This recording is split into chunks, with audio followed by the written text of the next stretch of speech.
పోరాడే వాళ్ళని ఆరాధించాను. దానివల్లే నేను తగ్గి 10 సంవత్సరాలు పార్టీ పెట్టి నేను తగ్గి, సీట్ల విషయంలో తగ్గి, అందరి చేత తిట్లు తింటా, ఒకడు అమ్మేశానని ఒకడు, ఇంకా దిగజారిపోయాను ఇంకొకడు, ఎన్ని ఎవరు మాట్లాడినా నేను తగ్గింది. మీకు నేను ఈ నీటి సాక్షిగా చెప్తున్నాను, నేను తాగే నీళ్ళు సాక్షిగా చెప్తున్నాను, అమరజీవి జలధార సాక్షిగా చెప్తున్నాను. రాష్ట్రానికి మంచి జరగాలి, మీకు మంచి జరగాలని నాకు స్వార్థమే లేదు. నాకు జీవితకాలం వాటర్ బాటిల్స్ కొనుక్కొని పెట్టుకోవచ్చు. నేను ఎప్పుడు జీవితంలో కలగనలా వాటర్ బాటిల్ కొనుక్కొని నీళ్లు తాగాల్సి వస్తుంది పెరిగేటప్పుడు. దట్టు ముఖ్యంగా మరి గోదావరి జిల్లాలో గోదావరి తీర ప్రాంతం పారే కాలం ఇది, నేల ఇది. ఇక్కడ కూడా నీళ్ళ కరువు వస్తుంటే నేను ఎప్పుడు కళ్ళలో కూడా ఎవరు ఊహించున్నాం.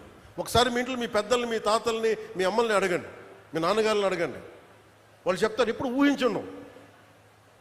2018లో నేను భీమవరం వెళ్ళి 2000 వరుసగా తిరుగుతున్నప్పుడు, భీమవరంకి వెళ్తే మన నాయకర్ గారే ఉన్నారు, వెళ్ళి ఆయన ఎక్కడో కూర్చోబెడితే నీళ్ళు ఇస్తే పసుపు పచ్చకునే బాత్రూంలో అవి వడకట్టుకొని తాగాలంట. నా తల తిరిగిపోయింది. నాకు ఏమైపోయినాయి అంటే భూగర్భ జలాలు కలుషితం అయిపోయినాయి. ఒకవైపు నిండు నది గోదావరమ్మ పారడం ఏంటి, ఆర్థర్ కాటన్ కట్టిన బ్రిడ్జిలు ఉండి అన్నీ ఉండి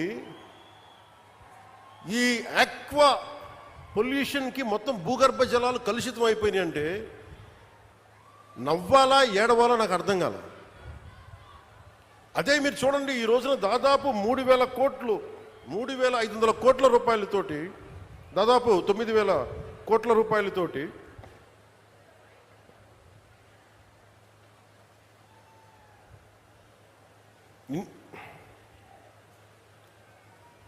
$9,000 ఇది ఎంత బడ్జెట్? ఇది 9 what is the budget? 9 budget ఎంత ఉంది?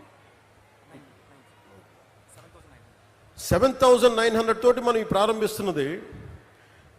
నిజంగా మనకి నీళ్లు కలుషితం కాకుండా ఉండుంటే ఎన్నిటికి ఉపయోగించేవాళ్ళో మీకు తెలియదు.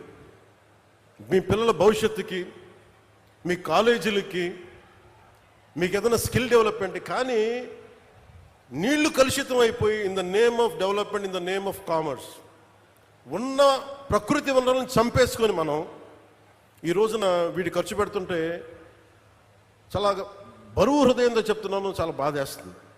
నా కోసం కాదు, మనందరి కోసం.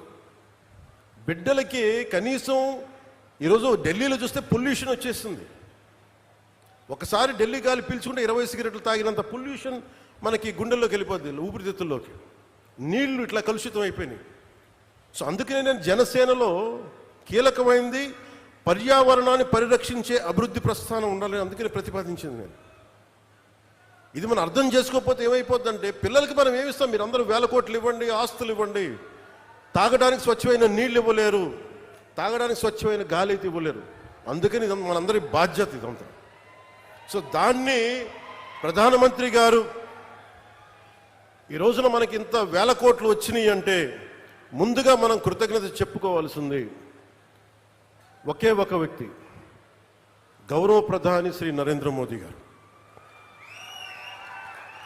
ఎక్కడో ఢిల్లీలో కూర్చొని ఆయన ఇక్కడ కూర్చొని మన గోదావరి జిల్లాలకు సంబంధించి, ఆంధ్రప్రదేశ్ నలుమూలల జిల్లాలకు సంబంధించి ఈ నీటి శుద్ధి చేసిన నీళ్ళు ఇవ్వాలన్న ఒక ఆలోచన ఈరోజు ఇంత బడ్జెట్ ఇచ్చింది.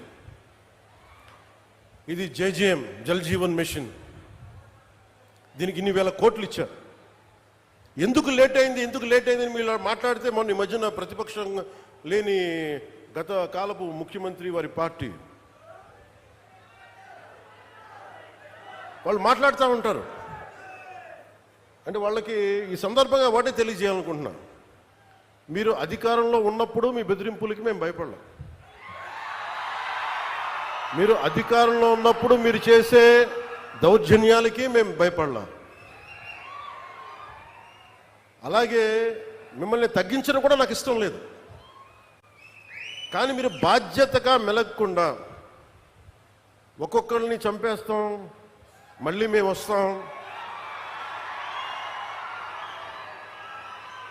అని మీరు పిఠాపురం లాంటి చోట కూడా మీరు చిన్న పిల్లల మధ్యలో కాస్ట్ ఫీలింగ్స్ పట్టుకొస్తే మిమ్మల్ని మీ అధోగతికి నేను ఏం మాట్లాడను, మీ దిగజారుడుతనానికి నేను ఏం మాట్లాడను.